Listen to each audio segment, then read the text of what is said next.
Alright, guys, this to lesson 7 now. Don't forget to like and subscribe. Yeah, just have the channel grow and also comment as well.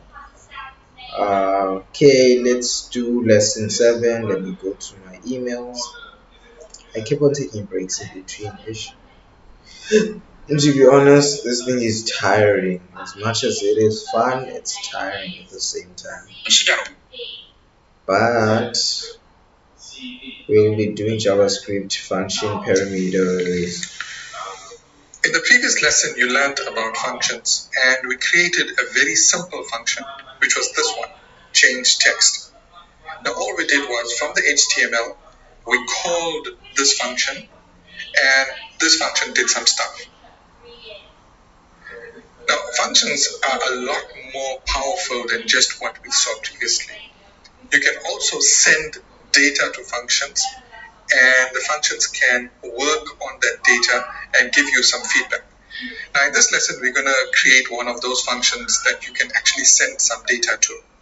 To begin with, we're going to create a new paragraph tag.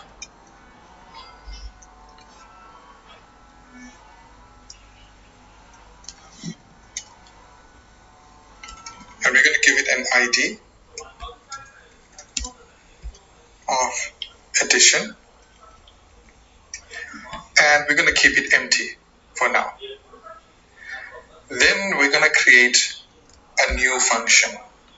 We're going to call this one add numbers. All right.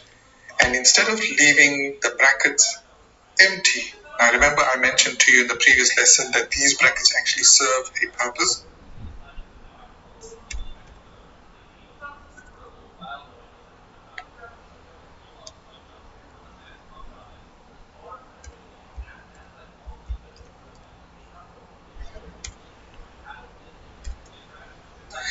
So these brackets actually serve the purpose of receiving data. So they highlight or they list the data that this function needs to receive. So we'll call this num1, comma, num2. All right, and then we'll do the open and close curly braces. Now let's look at this function. The name of this function is add numbers, and inside the Okay. Forgot one thing. Num1, num2. parentheses, we've got two variables. These are known as function parameters. So parameter 1 is called num1 and parameter 2 is called num2. Now what this says is that whenever this function is called, it needs to be sent these two numbers. It needs to be sent two numbers. The first number will be assigned to num1 and the second will be assigned to num2. So in a way, this is like a variable declaration. And then we're going to see how the function actually uses these numbers. Let's look at it. Document.getElement by ID. Now we're going to target the paragraph. All right, so the paragraph ID is addition. And we'll set its inner HTML to something. What we're going to set it to? num1 plus num2. Okay, what did we just do?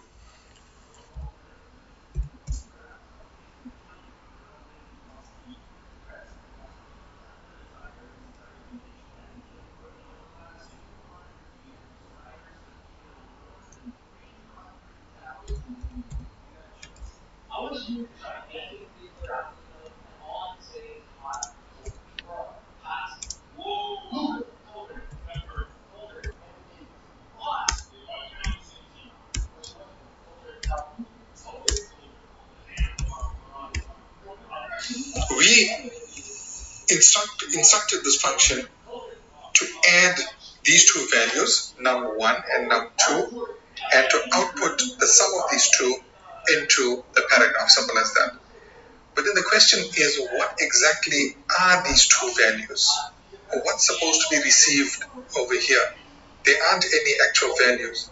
And if that's what you're thinking, you're right. There are no values given to num1 and num2 yet. This is just the declaration of this function.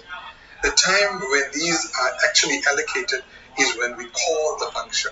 So when we call this function, we have to send it two numbers. And then the function will assign each of these numbers to variables num1 and num2, and then it will work on those two variables as we've instructed. If you run this code right now, if you save and run it in the browser, you'll see that it does absolutely nothing additional. You're going to get the paragraph that's displaying a blank, and then you're going to get the function that doesn't run because there's no way in our code that we are actually calling this function. So this code actually doesn't do anything more than what we've seen in the previous lesson. So now let's make it do stuff. We'll go to the top of the script tags, and then we'll add a line, and then we'll call this function. How do you call a function? Just call its name. Add numbers, and inside the brackets, we're going to add two values. That's it. This is how you're going to call this function. You take its name, and inside the brackets, you send two parameters. Now what's going to happen here is that when you call add numbers, it's going to call this function, and then it's going to allocate the number 5 to num1 and the number 7 to num2. Now we have actual values in there. So you can have a 5 and a 7 in num1 and num2, and when this code is run, the value of the paragraph will be set to 5 plus 7, which is 12. Let's see if this actually works. Okay, let's save this and refresh it in the browser, and there we have it. We've got a 12. Now just to see that this function is working correctly, let's change the values.